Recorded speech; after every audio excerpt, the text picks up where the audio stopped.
Hello. Today I'm going to tell you about one of my jobs I had.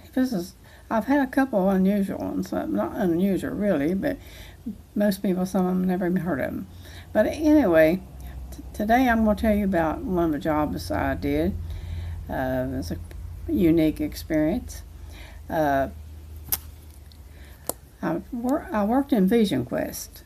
Now, I don't know how many of you know who VisionQuest is. It's a program that where we take kids that's broke the law, and some of them are pretty hard criminals. And where the parents can't do anything with them, they end up in VisionQuest, and they say 87% success rate, and I believe it because I saw kids turn around while I was there. I went into this program 3 weeks after my son was murdered, and I wanted to see if I could be with kids that did those kind of things, and maybe I could figure out why people do stuff like that. So that's the reason I went in there. My son went in there with me. It's kind of an unusual place. It really is. My son and I were driven there by my husband. Of course, he didn't care for me going up there, and I'm give him a chance to do everything he wanted to do. So we went into a VisionQuest program, and he took us up there, and we ended up in Exton where we got training for about 2 or 3 days. And he went on to Pathfinders, a wilderness camp, and I went over to Seven Shields to spend the night. That was another wilderness camp. Seven Shields was. When I got there, it was pouring rain down that night, and it was up on kind of a bank, and it was muddy, and there was one lone light bulb hanging on a pole outside. And it was a rough program, believe me, it was a rough program. And I went inside, and a man was in there, and I told him I was supposed to stay all night there till next morning. He said, just go back there and lay down on the floor. And I went back in there, and there was 2 already laying on the floor. And the room was about 30 by 30. And I covered up with something. I don't remember if it was a blanket laying there, if it was my coat or what. This was in October, late October. It was cold. And I went to sleep because I was tired. And so the next morning, there's 3 guys in there sleeping. And they were staff that came in during the night, just like I'd come in. I was staff.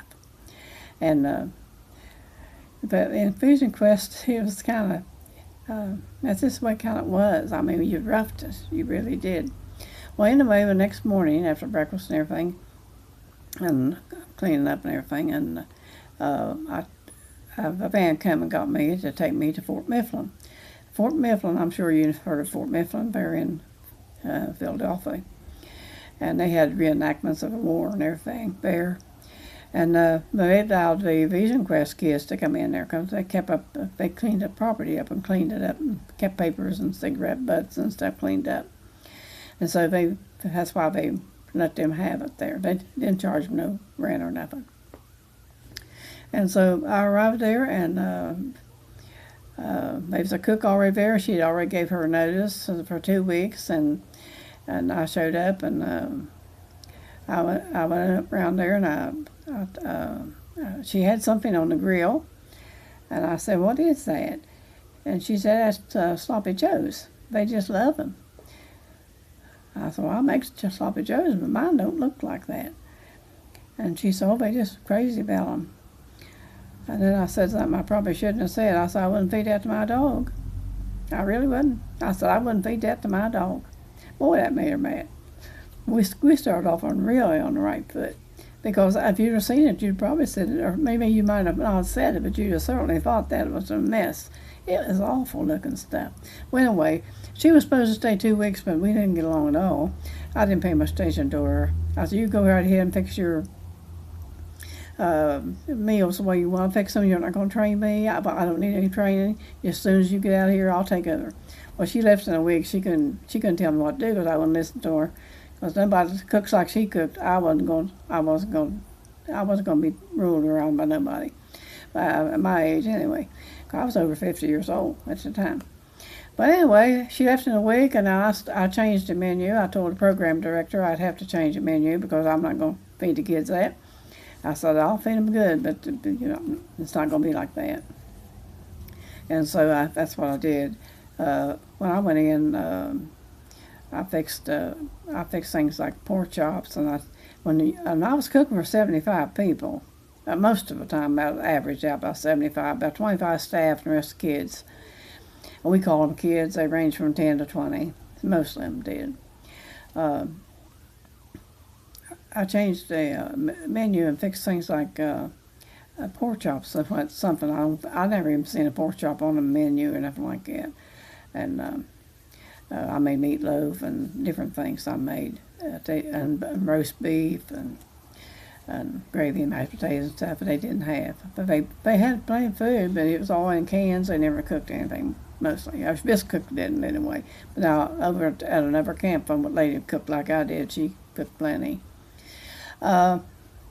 Anyway, I changed the menu, and kids, everybody liked my cooking, and I cooked from people from a lot of different states and some foreign countries.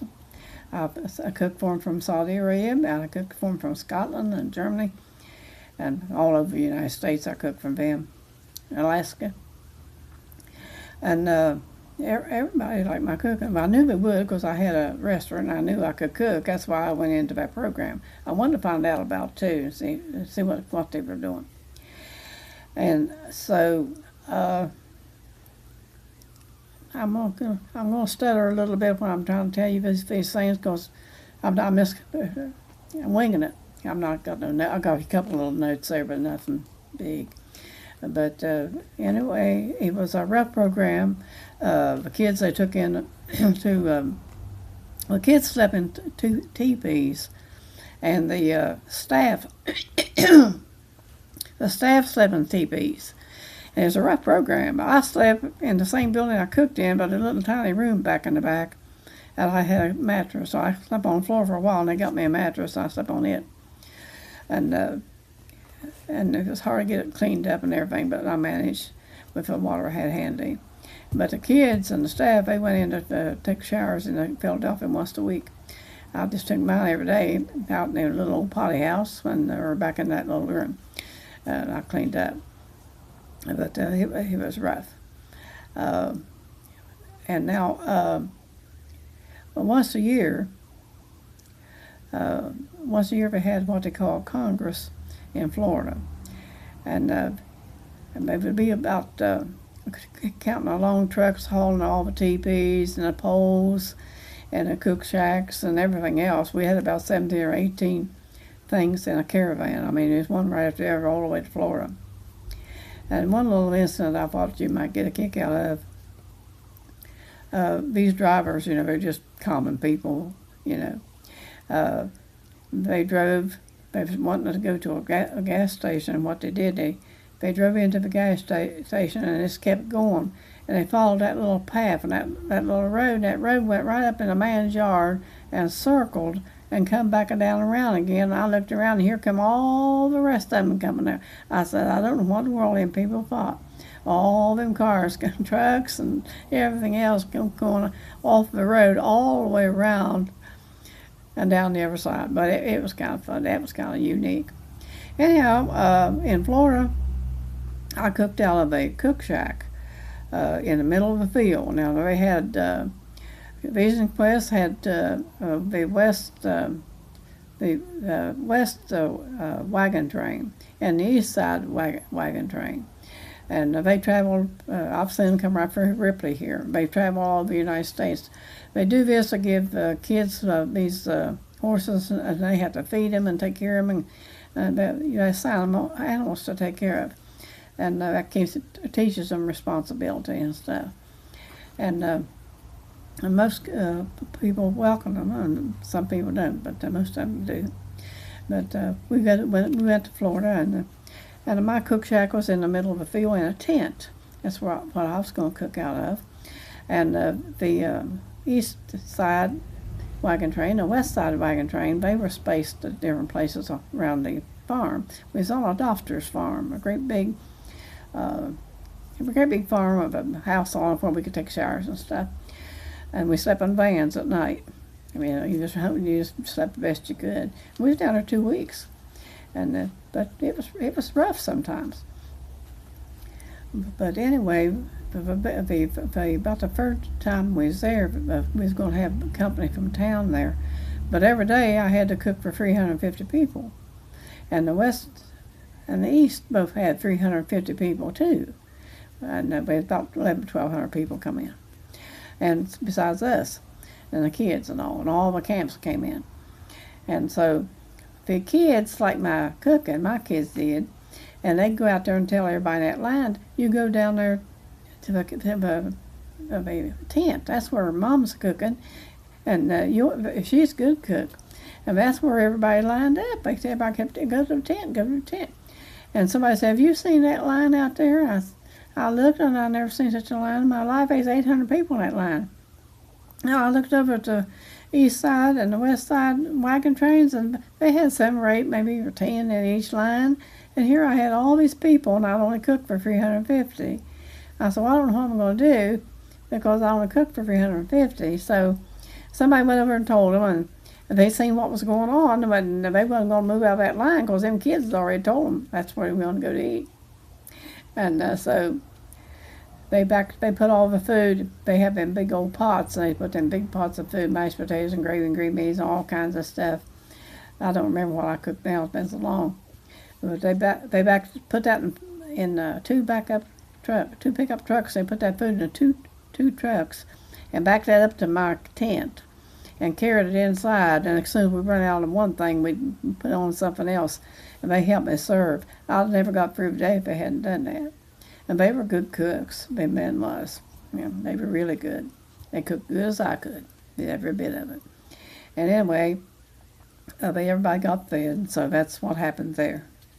Another thing that VisionQuest had was a group called the Buffalo Soldiers. This was only consist of black kids because Buffalo Soldiers, fought in the war back in those years ago. And they don't get much recognition for it, but they did. They overlooked the guys that was building the railroads and kept the Indians from killing them. And I know that maybe an Indian listens to this. They might not like it, but that's what happened. And they killed the guys who was building the railroad, laying the rails and stuff. And so they had the Buffalo Soldiers out there guarding them. So, and besides that, they fought in battles. They were really good recruits. And they did. They really was good recruits. And anyway, they had this group called the Buffalo Soldiers, and only black children could belong to that. And they was real special. They had their own uniforms and everything. And they marched in Washington. They marched in one of their parades, like Rose Parade or something like that. They paraded, and they went all across the country, parading and just having a good time, just being themselves. Anyhow, I'll tell you about that. And I was going to tell you too during VisionQuest when we was there. You had to get up at 6 o'clock. I got up a little earlier than that. And remember, I'm cooking for 75 people. And well, a lot of them didn't eat, but most of them did. And we had a 6 o'clock meeting where all the staff had to go, and the kids all go meet outside. I mean, remember how cold it was for this meeting. And after about the third day, I told my program director, I think it's silly for me to go up there and listen to the meeting when it don't even concern me. It just concerns the kids and the staff and where they're going to go and what they're going to do and everything. And I said, it hasn't got anything to do with me, and I could be down there fixing breakfast. I got to cook for a lot of people. So he told them that from now on I wasn't coming up for the meeting because there wasn't any reason up there. If there's anything I needed to know, he'd tell me. And so we took care of that. And so I thought you'd like to hear about that.